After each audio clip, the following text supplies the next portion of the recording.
तुम्हाला सुद्धा मोमोज आणि त्याच्यासोबत मिळणारी लाल चटणी खाण्याची जर क्रेव्हिंग होत असेल, तर तुम्ही घरच्या घरी हे मोमोज आणि चटणी बनवू शकता अगदी सोप्या पद्धतीने. मी आज तुम्हाला याची रेसिपी दाखवणार आहे. चला तर मग सुरुवात करूयात. एका भांड्यामध्ये 1 कप मैदा घ्यायचा आहे. त्याच्यामध्ये चवीनुसार मीठ घालून घ्यायचं आहे आणि थोडंसं पाणी घालून हे मिक्स करून घ्यायचं आहे. छान असा डो बनवायचा आहे. खूप घट्ट किंवा खूप सैलसर आपल्याला कणिक मळायची नाही, अगदी मीडियम अशी कन्सिस्टन्सीची ही कणिक असायला हवी. आता मळून झाल्यानंतर थोडंसं तेल लावून झाकून 10 मिनिटं असंच ठेवायचं आहे. आता आपल्याला बनवायचं आहे याच्यामध्ये भरण्यासाठी सारण. तर सारणासाठी आपल्याला कोबी घ्यायचा आहे. मी इथं फूड प्रोसेसरमध्ये कोबी आणि सगळे पदार्थ घालणार आहे. तुम्ही खिसूनसुद्धा घेऊ शकता. याच्यामध्ये कांदा घ्यायचा आहे. 1 मोठा कांदा घेतलेला आहे. ढोबळी मिरची घेतलेली आहे 1 आणि याच्यामध्ये आपल्याला भरपूर लसूण पाकळ्या, 1 तुकडा आलं आणि लाल मिरची घेतलेली आहे. तुम्ही हिरवी मिरचीसुद्धा घेऊ शकता. तुम्ही ह्या सगळ्या गोष्टी बारीक चिरूनसुद्धा घेऊ शकता, पण याला चिरताना खूप बारीक चिरावं लागतं. मोमोजचं जे फिलिंग आहे ते अगदी बारीक असायला हवं. तर या इथं आपण बघू शकता खूप छान पद्धतीने हे चॉप झालेलं आहे. आता आपल्याला हे जे भाज्यांचं मिश्रण आहे ते एकदा परतून घ्यायचं आहे तेलामध्ये. त्यासाठी कढईमध्ये तेल घ्यायचं आहे थोडंसं आणि याच्यामध्ये हे सगळं घालून घ्यायचं आहे. आता हे जे सारण आपण बनवणार आहोत ते अगदी मंद आचेवरती परतायचं आहे आणि खूप जास्त वेळ परतायचं नाही आहे. खूप जास्त शिजू द्यायचं नाही आहे आपल्याला. हलकंसं शिजल्यानंतर परतल्यानंतर काढून घ्यायचं आहे.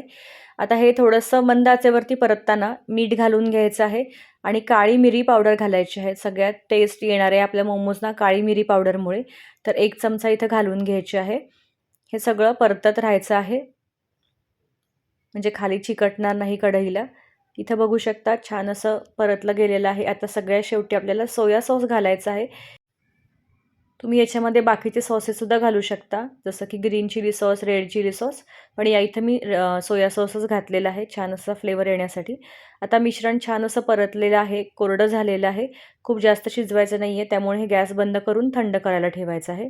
मिश्रण थंड होते तोपर्यंत आपण चटणीची तयारी करून घेऊयात. एका कढईमध्ये थोडंसं तेल घेऊन टोमॅटोचे काप आपण इथे ठेवायचे आहेत अशा पद्धतीने. इथं 3-4 टोमॅटो घेतलेले आहेत. आपल्याला जेवढी चटणी करायची आहे त्या प्रमाणानुसार. आता हे सगळं असंच आपण शिजवू द्यायचं आहे. याच्यामध्ये आपल्याला आल्याचा तुकडा, 4-5 लसणाच्या पाकळ्या आणि 3-4 लाल मिरच्या इथं घेतलेल्या आहेत. हे थोडंसं पाणी घालून 10 मिनिटं शिजू द्यायचं आहे. जोपर्यंत छान मऊ होत नाहीत आपले टोमॅटो, तोपर्यंत शिजू द्यायचं आहे. तुम्ही इथं बघू शकता थोडंसं पाणी घालून हे झाकण ठेवून घ्यायचं आहे 10 मिनिटं शिजेपर्यंत. 10 मिनिटं शिजल्यानंतर याच्यावरच्या ज्या साली आहेत टोमॅटोच्या, त्या आपण काढून घ्यायच्या आहेत बाजूला. म्हणजे काय होईल की चटणी आपली स्मूथ होईल. मिक्सरवरती आपण जेव्हा वाटण करू याचं, तेव्हा हे छान अशी बारीक फाईन पेस्ट तयार होईल चटणीसाठी. आता आपल्याला मिक्सरवरती याची बारीक पेस्ट करायची आहे, पण मिश्रण थोडं थंड होऊ द्यायचं आहे. थंड झाल्यानंतर याचं पेस्ट करून घ्यायची आहे. आता पेस्ट करताना आपल्याला मीठ, लाल तिखट घालून घ्यायचं आहे. तिखट 2 चमचे इथे घेतलेले आहेत आवडीनुसार आणि आपण ह्याची बारीक पेस्ट करून घेऊयात. तर आपली चटणी पण तयार झालेली आहे. या इथं डो पण छान भिजलेला आहे मैद्याचा. आता याच्या आपण छोट्या पाऱ्या करून घेऊयात, म्हणजे त्याच्यामध्ये सारण भरता येईल. तर पारी लाटताना खूप जाड किंवा पातळ करायची नाही आहे. मीडियम अशी आपल्याला पारी हवी आहे. याच्यामध्ये सारण भरून घ्यायचं आहे आणि अशा पद्धतीने ज्या आपण मोदक करतो त्याच पद्धतीनं फक्त समोरची जी बाजू आहे ती अशी वळवून घ्यायची आहे. म्हणजे छान सोप्या पद्धतीने आपण हे छान मोमोज बनवणार आहोत. या इथं बघू शकता.